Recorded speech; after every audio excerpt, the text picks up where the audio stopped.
You are listening to the Navigating Adult ADHD podcast with your ADHD coach and expert, Zena. Hello, my friend. Welcome back to the podcast. I'm so happy to be here with you, especially because I feel like I haven't talked to you for ages. I had to batch record a whole bunch of podcasts before I went away. And so I feel like we haven't chatted for a little while, even though you hear me every single week. And I wanted to share with you that we have just been away. We actually took the kids on a family trip to the Gold Coast and rode lots of roller coasters and went to loads of theme parks, which I gotta be honest, I'm happy not to do any more scary rides for a little while. Definitely not my thing, but the kids had an absolute blast and there were so many incredible memories made. And I wanted to share something that actually made quite a big difference on that trip for us, and especially if you or somebody you love has a hidden disability. So we discovered the Hidden Disabilities Sunflower Lanyard. Okay, so it's like a lanyard that you wear around your neck. Typically, like people might put their keys on a lanyard, that kind of a thing, or like a name tag hanging off the end of a lanyard. And honestly, it was a real game changer. So if you haven't heard of it before, and this was new to me, it's simply like a lanyard with sunflowers that you wear to quietly signal that you or your child or whoever might need a little bit of extra time, some more understanding or support. So it's completely voluntary, right? You don't have to wear one, but it does speak volumes without you having to say a word. And more places around the world are embracing the lanyard. So we used it whilst we were traveling, and I actually popped it onto one of our boys. So Louis, he has Williams syndrome, which is a super rare genetic condition. It's not really visible outwardly, but it does come with some very unique challenges. And it made such a difference, right? So for example, at the airport, at Auckland Airport, they actually sent us 2 lanyards free. All I had to do was email them ahead of time and give them my name, my address, date of travel, and they posted them out. Super easy, right? But there were sunflower symbols, and you can actually collect the lanyards from the airport in case you forget, because we have ADHD, right? But when we were in the Gold Coast airport, I was blown away because they had the sunflower symbol everywhere, like everywhere. And they even had the huge sunflower on this door, and they had a quiet room. I took a picture of it, and it was like a quiet room specifically set up for those who needed a break. Like, it just felt like you were really seen in the best possible ways. It was so beautiful. And then at the theme parks, the moment the staff saw that Louis had his sunflower lanyard on, they actually directed us to guest services, and we were given fast track passes, which means you get to skip the long queue. Oh my God. Isn't that like the best thing ever? So such a small thing actually made like a massive difference to our day and to my ADHD nervous system, of course, right? So I wanted to share this with you because this is such an amazing tool for those of us who have ADHD, especially if you are someone who is sensitive to things like loud noises or harsh lighting, things that airports are known for, right? It's a simple way to signal, hey, I might need a little bit of extra understanding or a little bit of extra support, which, can really make a difference when we are in those overwhelming environments. Okay, so shout out to one of the incredible women inside our membership who brought this to my attention, and she had used hers recently whilst traveling. So thank you. This is something that I highly recommend you check out. And there is a website, I'm going to link to it. I think it's hdsunflower.com. Yeah, HD, Hidden Disabilities, sunflower.com. So you can either Google it or just look up Hidden Disabilities. It'll come up. But I will put a link to it in the show notes because it's such a great thing. And I want more people to know that it's, out there in the world to make life a little bit easier for those of us who don't always look like we need a little bit of support. So, oh my gosh, such a fantastic thing. Now, if you have been listening to this podcast and thinking things like, is she following me around with a hidden camera? Like, is she in my head? How does she know what I'm thinking? Then, my friend, I promise you I'm not, but you need to know about the Navigating Adult ADHD membership because honestly, it was made for you. right? This is where we take everything you are learning right here on the podcast and we actually apply it to your life, right? I coach you through the emotional roller coasters, the procrastination, the self-doubt, and those moments where you just feel so stuck and you just don't even know what to do next, okay? When you join the membership, you get immediate access to ADHD-friendly courses that you can watch, or if you prefer just to listen to, right? Anytime, anywhere, right? And that includes courses on how to regulate your emotions, understanding and working with your ADHD brain, right? How to coach yourself, which is literally a life-changing skill for adults with ADHD, and so much more. And then every single month, we have classes and calls where we come together. All of these are recorded. If you can't be there, you can always catch replays, right? So each month we have a masterclass. So last month, our masterclass was on rejection sensitivity dysphoria, RSD, and it was incredible. And there was a workbook and everything. This month, our next masterclass is on relationships, right? Relationships with our partners and our friends specifically. We've also got past replays in there on dopamine, how to maximize your dopamine and increase your dopamine, right? And when you join, you get access to all of those replays. We have coaching calls that you can join, question and answer sessions you can join or submit questions to. You've got body doubling sessions, and you have a community of adults just like you who actually get it, right? Who are living in this with you, and they're there cheering you on. So we only open the doors to the membership 3 times a year, and another round is coming up, all right? In early June of 2025, we are opening the doors. And if you join the wait list, which I highly encourage you to do, you're going to get early access before we open to the public and special bonuses just for the VIPs who are on our wait list. Okay. One of the bonuses is something that has been highly requested, and that is an ADHD medication tracker and guide. So this is designed to help you figure out, are your meds working? How do you know if they're working? What's not working? How to track your symptoms with confidence. All right. So if you are ready to feel better, if you're ready to have more balance in your life, to grow your confidence, now is the time, my friend. Come and get on this wait list. Be the first to know when the doors open. All right. You can head to navigatingadultadhd.com/membership. And of course, I will drop a link in the show notes for you. It is time to get the support that you deserve. Okay, my friend, let's talk about the number one mindset shift to stop overthinking. So let me take you back to a few weeks before my partner and I were taking the boys overseas on this Gold Coast trip. And we were out walking one afternoon, and we were talking about the trip, and I was going, hey, like, we need to remember to pack this, and we need to pack this, and are we going to take sunscreen, and like, what about like, some nappies for the one who, our boy with special needs who has difficulty with getting up to go toilet, like what about that? Like, we've got these specific pee mats to make sure that, like, when he does have an accident, like, what about those? Are we going to take those? Like, just running through all of these things. And I was feeling really stressed out about all the things that we needed to take. And I was like, gosh, I've got to print all of the travel documents. And then I started saying to him, I don't even know if the cars, it's like, it says it's a 7-seater. And I was like, what does that even mean? Are we going to fit all of the bags in? Oh my God. Like, I was getting really, really worked up about a holiday, right? Something that's meant to be very joyful. I was getting really worked up about it. And then he says to me, well, there's one other thing I haven't told you. I was like, oh dear, here goes. Well, my friend, he might be coming down to visit us. So my partner's best friend, he lives like 3 hours north of the Gold Coast.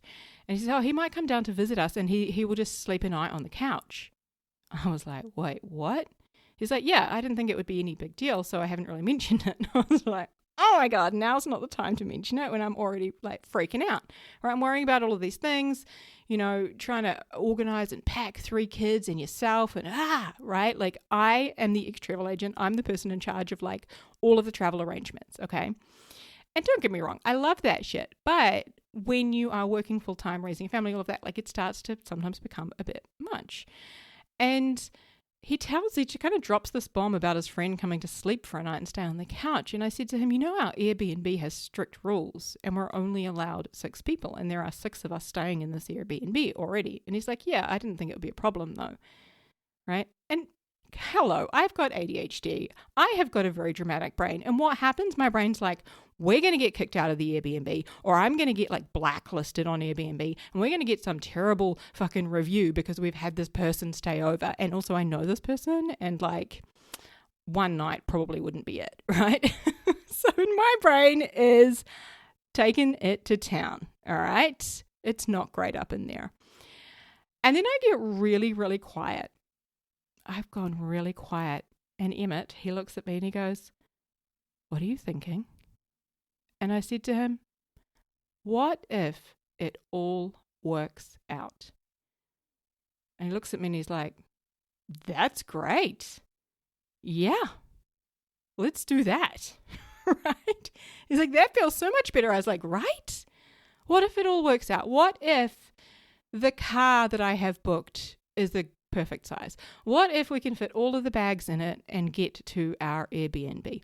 What if his friend coming to stay isn't a problem? What if it just all works out? I had to keep saying that to myself multiple times in the weeks leading up to this trip when my brain was like, what about this? And I haven't done this and I need to do this and I haven't packed that and oh my God, right? I had to keep saying, what if it all works out? And every time I did that, every time I said, what if it all works out? It was like such a release and a weight off my shoulders. And here's the crazy thing, right? In all of that worry and all of that drama that happened up in my brain, none of the things I was worried about actually happened, right? When we picked up our vehicle at the airport, it had this little pop-up seat in the very boot. It was quite cute. And our youngest one loved it. He felt like a VIP riding in this little seat at the back. We managed to fit all of the bags in. We had to have a couple on like knees and stuff. It was fine. It absolutely worked, right? There was no problem whatsoever. It was like an adventure because, of course, we were on holiday, right? We had packed more than we needed, as always, right? More of everything than we needed. Like, I don't know about you, but like our boys just seem to want to wear the same clothes day in and day out. We have to tell them, you wore that yesterday or you've worn that for the last 3 days. Can you please put it in the wash now? Please wear something else, right? So it was just not an issue. And his friend actually couldn't come down and stay. So it turned out that he never was even able to. The dates didn't quite line up. He had something else on. He didn't even come to the apartment, right? So he didn't even stay with us. We didn't even get to see him. It all worked out. And I tell you what, it all worked out better than I had imagined, right? The memories that we made, the fun that we had, it worked out incredibly, beautifully, so much better than I was like allowing myself to even ruminate on, right? Like positive ruminate, right? Isn't that wild? And this is the case majority of the time. Let me give you another example of this because I have been given the opportunity from one of my clients to share a hilarious story of her using this, okay? So this client, shout out to Belinda, and thank you for letting me use this example. She's given me permission to tell this story, but my brain, hi, I've got ADHD, is likely to forget some of the details or alter them. So yeah, there we go. I'm just going to tell it the way I remember it, all right? So her family is massive into horses, and one of her daughters actually recently did a 3-day national event. So it's a massive event, right, on her horse. And I believe it's show jumping, right? So she's doing show jumping, and it's this really like massive big deal. It's their sport, all right? Their family's huge into this. And it's a really, really big event, okay? And it's a very serious event too. And while you kind of think, like the rider is very important in this situation, I have been told it is all about the horse, right? It's all about the horse and how the horse performs and, taking care of the horse and getting the horse ready leading up to the event, all the things. And it's a really big deal. And so on the lead up to the event, you have to actually temperature check the horse 2 times a day. And if you know anything about temperature checking animals, right, it's pretty different to people in that you don't temperature check through the mouth, you temperature check through the other end, right? Great. We've all got that visual picture now, okay? So her instructor actually was talking to her one day about ulcer treatment. So ulcer treatment is something that has to be done in the lead up to the show jumping event because the horses can develop ulcers. It's a stressful sort of a thing. It's just something that can happen, right? They can develop ulcers. So you have to give the horse ulcer treatment. And her instructor said, hey, have you guys been doing the ulcer treatment? And my client's like, yeah, of course we have. Yes. And no, she hadn't, right? Her ADHD brain had forgotten that. Whoops. Okay, so she hadn't. So, of course, this is a couple of days before the event, and she grabs out the ulcer treatment, and she's like, what's the max dose I can give him? All right, we're going to max dose him for a few days to get him, give him this treatment before the event starts. So they get to the event, and it's a massive event, so much going on. He's fully registered. They're all ready to go and all of this. And then the judges come round and they decide, hey, we want to drug test your horse. And I remember one of the things she said to me is well, good luck making him pee on demand because we can't do that, right? Have you ever seen a horse pee? It's the longest thing ever. I rode horses growing up. Oh my God. But making them do it on command? No. So anyway, they're don't worry, we're fine with that. We wait around and, we've got a system for that. And so anyway, they're going to drug test her horse. And then all of a sudden she goes, oh, fuck, what about the ulcer treatment? All right, so she grabs out this box and has a look on the back of this ulcer treatment box, and she reads on it, there is a 62-day withholding period from when you actually give the horse this treatment. And that's it. Her brain is off. Oh my God, I have screwed it. We're going to get disqualified. We're going to get blacklisted. There's going to be drugs in his system. Holy shit, what have I done? Freaking out, full on freaking out. I get it. I would have been too, right? And then she said to herself, okay. What if it all works out? I don't know how, but what if it all works out? Right? And she told me she was calmed down hugely, right? What if it all works out? Calm down hugely. Kept telling herself, asking that question. What if it all works out? What if it all works out? Able to calm down. And then she went off and calmly spoke to one of her friends who was, heavily involved in this as well and said, hey, this is a situation. All right. And I've just read on the box here that there is a 62-day withholding period. And I have given the max dose for the last few days. I'm a bit worried about this. And she's doing this all very, very calmly, which I'm so impressed by, right? And her friend turns to her and said, that's only if you want to eat the horse. So, no, there were no drugs showing up in his system. That 62-day withholding period is only if you're going to eat the horse, which sounds terrible. We're not going to do that. No, right? You are actually this is not an illegal drug. It is not an illegal substance. It's a completely legal thing that you're actually asked to do prior to the event, give the horse this treatment. So what happened? It all worked out, right? And it all worked out beautifully. Isn't that cool, right? So this question, asking this one question in your brain, what if it all works out? This is backed by a shit ton of research and science. And you all know I love me some science, right? So I've got three things specifically that I want to speak to in regards to the science. The first being the negativity bias, okay? When it comes to ADHD brains, all human brains have a negativity bias, meaning we're wired to look for danger, to look for problems, okay? Right? That helps us stay alive, right? But especially ADHD brains, we are extra sensitive to it, right? There is the emotional dysregulation challenge. There's also the RSD, the rejection sensitivity. So that can amplify our tendency to focus on the worst case, of course, right? So that negativity bias that we have means that we remember and react more strongly to threats, to problems, right? To worries than we do to positive possibilities. But when we ask that question in our brain, what if it all works out? We deliberately turn off that wiring. So if you imagine in our brain, and we've lit up this left side of our brain, which is all about worrying and rumination and like worst case, right? When we ask, what if it all works out? Boom, the lights go out, right? Isn't that powerful? Not only do the lights go out, we light up the other side, the right side of the brain, right? So the second thing in terms of science is the cognitive reframing. So this is a core part of CBT. CBT is cognitive behavioral therapy, which is all about the mind and the link between our thoughts, emotions, and our behaviors. Okay, so scientific tool, it's something that I use a lot in my coaching practice.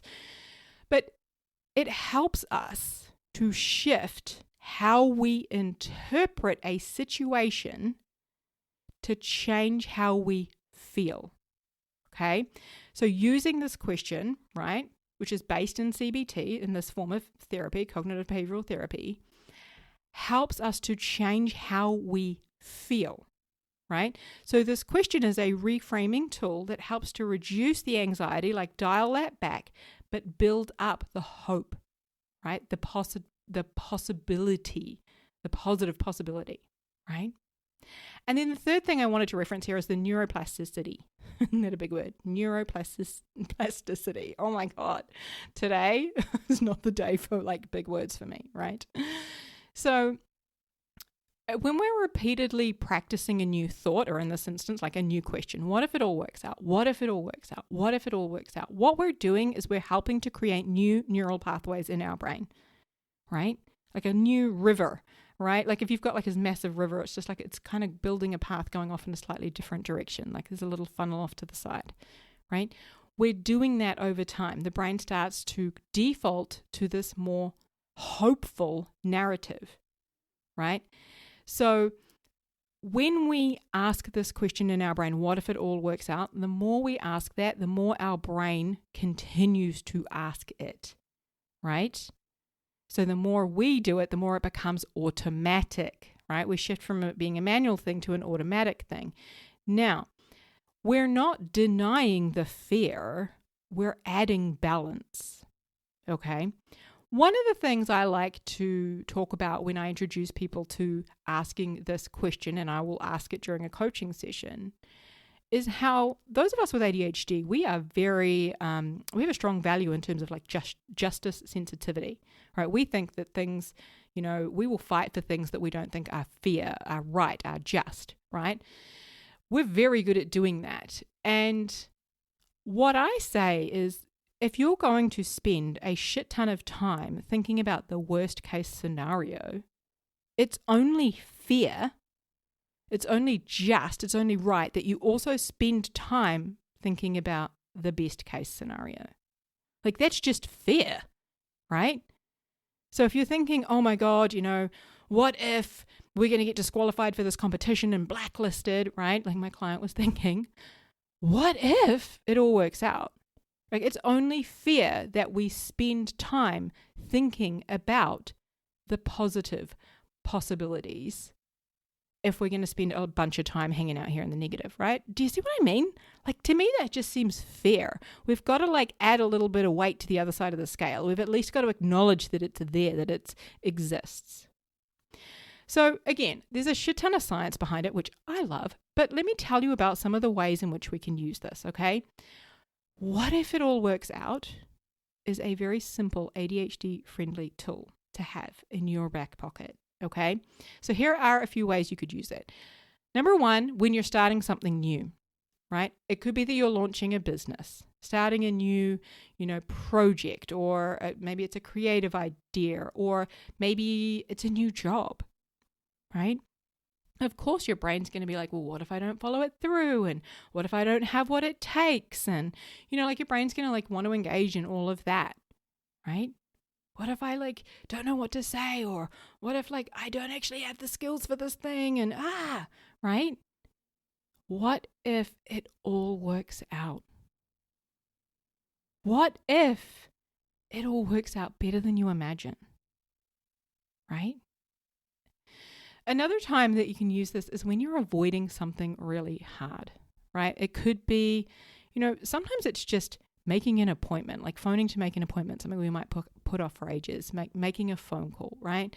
It could be a tough conversation that you need to have with somebody, or, a scary email, an email that you're not wanting to open, right? Like literally today, I had this phone call in my calendar that I was kind of dreading. Like I'd agreed to help somebody with something and I was like, oh, like kind of wish that I hadn't agreed to do that because I'm kind of short on time and I feel like I'm getting behind. I've got quite a lot going on at the moment. And to be fair, like that's not on them at all, right? But I was kind of like, I don't think I really should. That's a great use of my time. I shouldn't have really agreed to do that. So I had this call on my calendar for 9 a.m. today and I was like, kind of like, dreading it. And then the person was late to the call. And of course, like then you're on the back foot. And I was like, now I'm just annoyed, right? And here's the crazy thing. I didn't actually ask myself this question, what if it all works out? But I wish I had, because I was mind blown by this phone call. The thing this person wanted to chat with me about initially was not what they told me about. They actually came on this call and said, hey, you came and spoke with us about a year ago. And I was like, really? I didn't know that. Okay. And she said, we want to give you some funding to do some work in the community. And I was like, what? Like I started this call annoyed because we were going to talk about something else. We didn't even talk about the thing. And then all of a sudden, hey, oh my gosh, there's this awards evening. We want you to come. We want you to accept a donation so that you can do some more work in the community. And I was like, what? Like best way ever for a phone call to go. Oh my God. Right? Like if I'd asked myself that question, this was probably not even something I would ever entertain. And now when I say, what if it all works out? Like this could be one of the things I think of. Right? This is such an incredible example. Right? I went into this like so annoyed, like just, gosh, I wish I hadn't like accepted this kind of call and agreed to help with this thing. Like, and then, wow. Right? Like I couldn't have even imagined this. It worked out better than I could have even imagined. And that is always possible. Right? And the other way that I will often use this is when we're worried about something, right? So I showed you like my example at the beginning there when I was like worried about all of these things in regards to our upcoming trip. But if you're worried about a redundancy, if they're doing redundancies at your work, letting people go, if you're waiting to hear back about your exam results and you're worried, oh my God, I don't think I answered that question very well. And fuck, like what if I don't pass? And oh my God, what am I going to do? Will I have to repeat? Right? Like what if it all works out though? Like what if this is a total waste of your time thinking about all of this? What if it all works out? What if you pass? What if you pass better than you think? What if you pass and you get offered a job or a placement? Like, what else is possible? On the other side, what else is possible? So many things that you're not even imagining. Like our brain can be so creative in the negative. It can be so creative full stop, right? But when it comes to like negative worst case possibilities, it can be so wildly creative. But why not spend some time in the positive possibilities of wild, things that could happen, right? Maybe you're waiting for medical results from some tests that you've had. What if it all works out? So this question is not about false positivity, toxic positivity, whatever you want to call it. Like it's not about pretending everything's fine, right? No, not at all. It's about balance, right? It's about hope. It's about fairness. And it's about giving your brain another option, another door to open and explore inside. Okay? What if it all works out?